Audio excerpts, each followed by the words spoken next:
Mes chers compatriotes, me voilà sur cette terre du Nord, si chère à mon cœur, cette terre à laquelle le pays doit tant. Une terre heureuse, laborieuse, généreuse, mais aussi une terre pétrie de la sueur des mineurs, du sang de nos poilus et de larmes des générations de Français qui s'y sont succédés.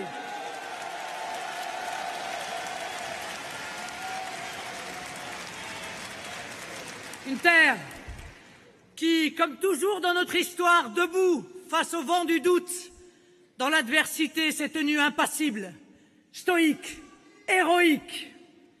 Une terre qui, je ne l'oublie pas, il y a exactement 10 ans, tenait intacte en son cœur, au cœur du bassin minier, la lueur vacillante de l'espérance nationale. Hénin Beaumont, rappelez-vous, cher Hénin Beaumont, cher Steve, fut le seul second tour de l'élection législative. Notre pire ennemi, c'est nous-mêmes.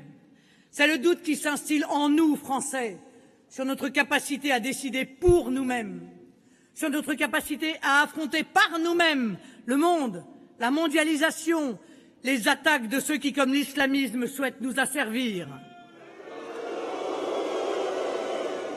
Notre combat est celui de notre identité, et donc celui de notre souveraineté. Dans cette élection, mes chers amis, il y a les gens du système et nous. Ce qui nous différencie de nos adversaires, c'est que nous croyons en la France. Eux ont cessé d'y croire, et ils professent un discours de soumission, d'abandon, et je le dis avec peine, avec effroi, de trahison. Mon choix est tout autre. Je veux plus de France.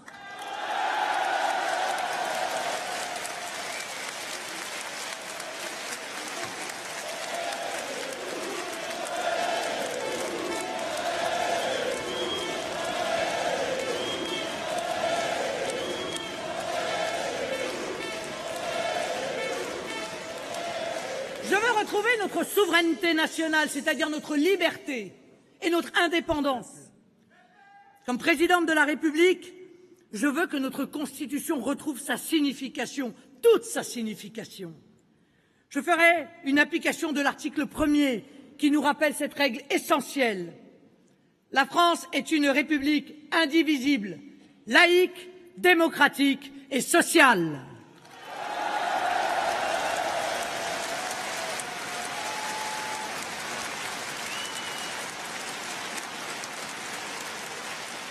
Elle est indivisible. Je mettrai fin aux dérives communautaristes et mettrai au pas les féodalités. Elle est laïque. Je rappellerai cette règle qui est indispensable à la paix civile en imposant aux fanatiques religieux la laïcité dans l'espace public.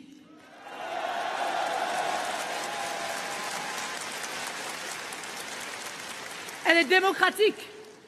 Je rapprocherai le pouvoir du peuple en maintenant les échelons de la démocratie de proximité et de contrôle que sont les départements et les communes, je l'ai dit. J'instaurerai un référendum d'initiative populaire. J'assurerai une parfaite représentation parlementaire par l'instauration de la proportionnelle avec une prime majoritaire pour favoriser l'émergence de majorités de gouvernement. Notre République, enfin, elle est sociale. Je m'y engage. Car je crois qu'il ne peut y avoir d'unité nationale s'il n'y a pas de fraternité nationale. La solidarité nationale est le prolongement naturel de l'affection que nous nous portons entre nous et qui s'appelle le patriotisme. Les institutions, j'y suis 1000 fois plus attaché que les représentants du système. Présidente, je ferai respecter l'article 5 de la Constitution qui fait du chef de l'État le garant de l'indépendance nationale et de l'intégrité du territoire. L'État que je conduirai, sera aux côtés des entreprises, aux côtés des travailleurs, pour produire français. C'est-à-dire que l'État sera, mesdames et messieurs, le premier défenseur de vos emplois et celui de vos enfants. Notre identité sociale, elle fait de la France une exception, avec un système de solidarité nationale particulier qui est un héritage de la doctrine sociale de l'Église comme de l'histoire de notre mouvement social. Dans leur monde, Il serait logique que les Français acceptent une double soumission. La soumission d'en haut, devant les instances supranationales de l'Union européenne, et la soumission d'en bas, imposée par les bandes de voyous ou les islamistes. Avec nous, les Français ne baisseront pas la tête, ni devant les uns, ni devant les autres.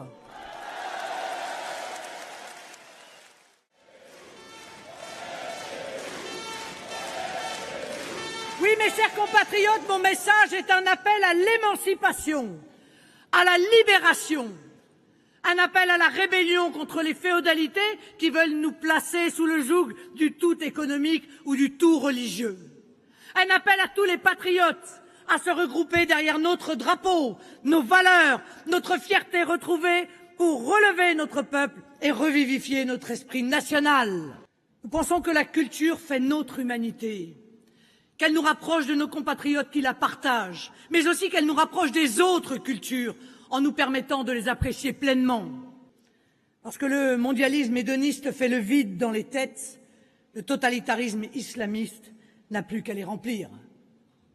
Les uns affirment que l'individualisme est la condition de la liberté, alors qu'il est un facteur d'isolement dans un chacun pour soi égoïste et destructeur. Les autres prétendent que le communautarisme créerait de nouvelles harmonies. Nous savons que les sociétés multiculturelles, par essence déculturées, sont multiconflictuelles et que ce projet présenté comme humaniste est en réalité un retour au Moyen-Âge, la programmation d'une assignation à résidence communautaire. Or, ce que demandent les Français dans leur quasi-unanimité, c'est de vivre chez eux comme des Français. Prenez un billet de 10 € et regardez-le. Dans leur monde, comme sur ce billet de Monopoly de l'euro, il n'y a aucune personne, aucun paysage existant, que des ponts imaginaires, des paysages qui n'existent pas. C'est un monde qui ne repose sur rien, qui n'exprime rien, en tout cas rien d'humain. Et l'idéologie du sans-frontiérisme, de la disparition des frontières, s'est heurtée au mur des réalités, qui, lui, ne tombe jamais. Au fur et à mesure qu'on a abaissé nos frontières nationales, nous avons été contraints d'en ériger de nouvelles, à l'intérieur du pays. Les murs que nous n'avons plus à l'extérieur pour nous protéger collectivement, nous avons l'obligation de les reconstruire à l'intérieur pour nous protéger individuellement. Nous refusons de vivre dans leur monde, qui veut installer une société nomade, déracinée, désaffiliée, sans patrie et même sans sexe. Cette idéologie conduit à une civilisation qui ampute l'individu de son appartenance sociale, familiale, culturelle, qui le livre corps et âme au marketing commercial et aux manipulations de masse. Nous croyons et nous voulons une France qui transmet et se transmet. Une France qui transmet, c'est celle d'une école où le maître est respecté, où l'uniforme évitera la concurrence des marques, où le même enseignement, un enseignement de grande qualité, est dispensé à tous.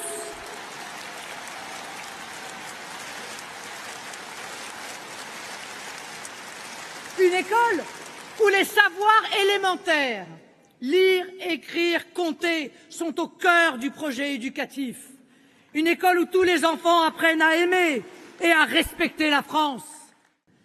L'école aura pour mission de bâtir le socle de l'assimilation française et républicaine. Nous voulons donc une France qui se transmet. Une France qui se transmet comme on transmet un témoin dans le grand relais du temps, comme on transmet le flambeau de la vie et de l'esprit de la génération qui part à la génération qui monte. La globalisation sauvage est une grande broyeuse. Nous plaidons pour la diversité humaine. Non pas seulement le droit des peuples à disposer d'eux-mêmes, mais aussi leur droit inaliénable à rester eux-mêmes. C'est le droit que réclament tous les peuples du monde. Je vous propose de renouer avec une triple fierté. La fierté de notre histoire, la fierté de ce que nous sommes, la fierté de la France que nous laisserons à nos enfants. Car selon la très belle formule de la philosophe et essayiste Bérénice Levet, comme tous les peuples, nous aspirons légitimement à donner un avenir à notre histoire. L'heure de la grande confrontation démocratique des mondialistes et des patriotes est arrivée. L'heure de la défaite des mondialistes est venue. Les moments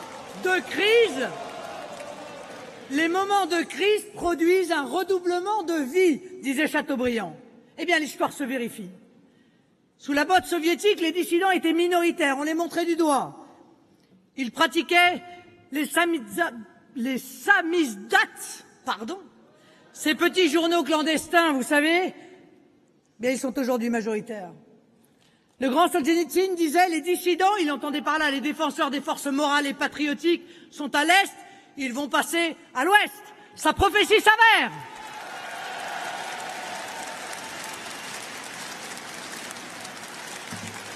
À propos d'une époque de grands bouleversements qui allait changer le monde, le même Chateaubriand remarquait dans ses mémoires d'outre-tombe « Cette vieille Europe pensait ne combattre que la France, elle ne s'apercevait pas qu'un siècle nouveau marchait sur elle. Un siècle nouveau est né, mes amis, et il s'est mis en marche. »